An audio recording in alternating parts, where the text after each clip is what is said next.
আসসালামু আলাইকুম। বার্তা বৈঠক সংবাদ বুলেটিনে স্বাগত জানাচ্ছি আমি তারিফ হাবিব প্রখর।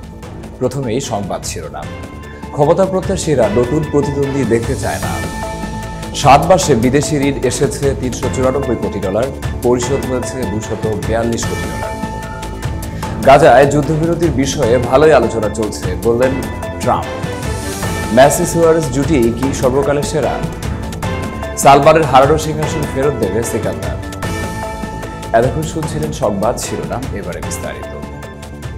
ক্ষমতা প্রত্যাশীরা নতুন প্রতিদ্বন্দ্বী দেখতে চায় না। আজকাল কারো সঙ্গে দেখা হলেই কতগুলো প্রশ্নের মুখোমুখি পড়তে হয়। দেশ কি কোন দিকে যাচ্ছে? নির্বাচন কি হবে? মিলিটারিরা কি ক্ষমতা নেবেন? নির্বাচনের কথা উঠলেই আগে বলতাম আমিও না। তাহলে নির্বাচন নিয়ে মাথা ঘামাচ্ছেন কেন?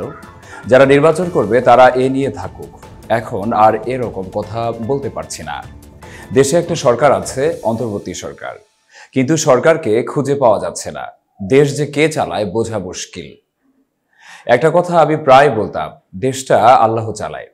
এই যে একটা দেশ, 17 কোটি মানুষ, 200-রও বেশি দল, কারো সঙ্গে কারো বনিবনা নেই। 5 জন লোক একসঙ্গে বসলে 5টা মত হয়। দল যত ছোট তার নেতা তত বেশি। তারা প্রায় ভাঙে, এরপর শুরু হয় ঐক্য প্রক্রিয়া। এটি করতে করতে দলগুলো আবারও ভাঙে, ঐক্য হয় না। ইতিহাস বলে আমরা একটা জনগোষ্ঠী হিসেবে কখনো ঐক্যবদ্ধ ছিলাম না।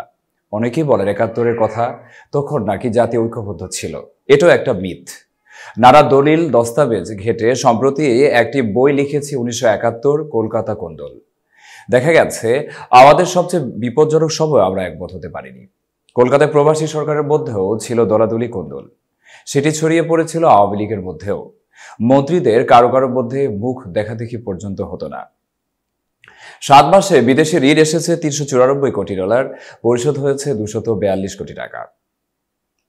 বিদেশি ঋণ পরিস্থিতির কিছুটা উন্নতি হয়েছে।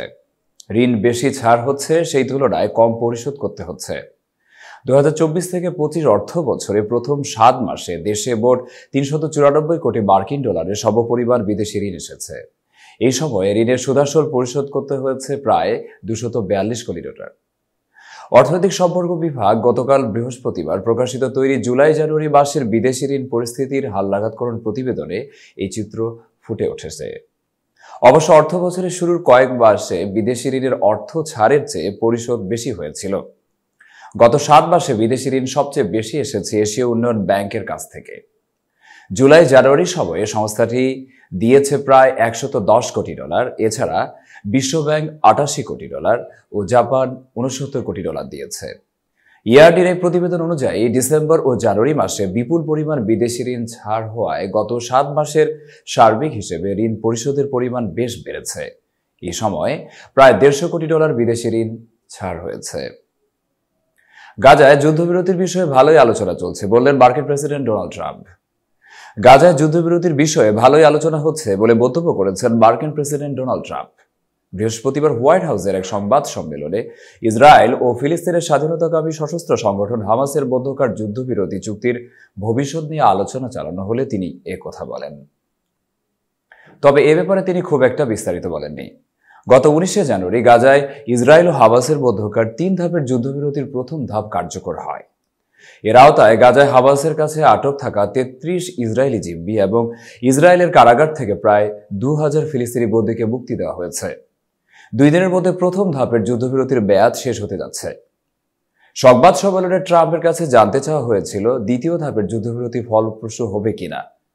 ব্রিটিশ প্রধানমন্ত্রী কিয়ার স্টারমারের সঙ্গে এই যৌথ বৈঠকে ট্রাম্প বলেন, আমরা দেখেছি কি হয়, কেউ আসলে জানে না, তবে আমরা দেখেছি কি হতে যাচ্ছে। আলোচনা চলছে, চলবে। মেসি সুয়ারেজ জুটি কি সর্বকালের সেরা?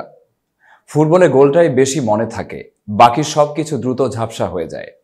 আর গোলটা যদি লিওনেল মেসি নামের কেউ করেন, সম্ভবত আগে পরে আর কিছুই মনে থাকে না। শুধু মেসির গোল করার ফ্রেমটাই খোদাই হয়ে যায় মাথার ভেতরে। কিন্তু তারপরও কেউ কেউ আসেন যারা মেসির পাশে দাঁড়িয়ে যান।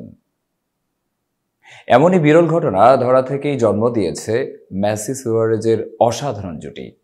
কারো কারো মতে যা সর্বকালের সেরা জুটিও বটে। সর্বশেষ ঘটনা দিয়েই শুরু করা যাক। পরশু কনকেকাফ চ্যাম্পিয়ন কাপে ইন্টার মায়ামি ও স্পোর্টিং কেসির খেলা চলছিল। ম্যাচের 19 মিনিটে বাঁ প্রান্ত দিয়ে বক্সে ঢুকে সামনে থাকা প্রতিপক্ষের ডিফেন্ডারকে ফাঁকি দিয়ে ক্রস করেন সুয়ারেজ। উরুগুয়ান স্ট্রাইকার বলটা যখন বাড়াচ্ছেন, মেসি তখন বক্সের ঠিক বাইরে, কিন্তু বল বাটিতে পড়ার ঠিক আগেই পৌঁছে যান আর্জেন্টাইন অধিনায়ক। প্রথমে বুক দিয়ে বলটা নামিয়ে নেন, তারপর দারুণ এক ভলিতে লক্ষ্যভেদ করে এগিয়ে দেন দলকে। এই গোলের জন্যই সুয়ারেজের মেসিকে খুঁজে পাওয়ার ঘটনা দুজনের পারস্পরিক বোঝাপড়ার এক অনন্য দৃষ্টান্ত। সুয়ারেজ চাইলে পোস্টের মুখে থাকা অন্য সতীর্থের উদ্দেশ্যেও বলটা বাড়াতে পারতেন, সেটি বরং সহজ ছিল। সালমানের হারানো সিংহাসন ফেরত দেবে সিকান্দার।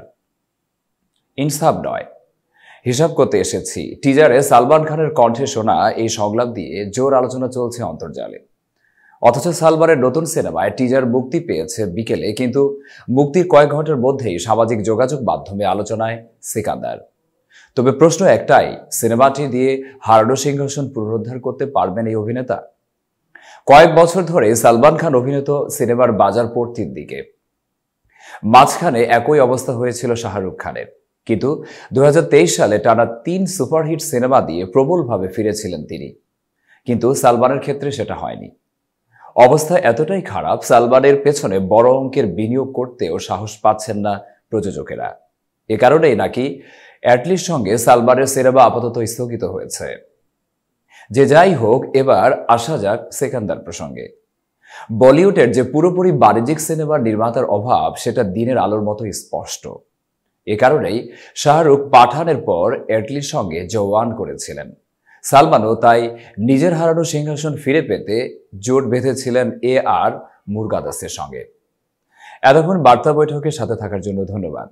নতুন নতুন তথ্য ও সংবাদ পেতে বার্তা বৈঠক ইউটিউব চ্যানেল ও ফেসবুক পেজের সাথেই থাকুন।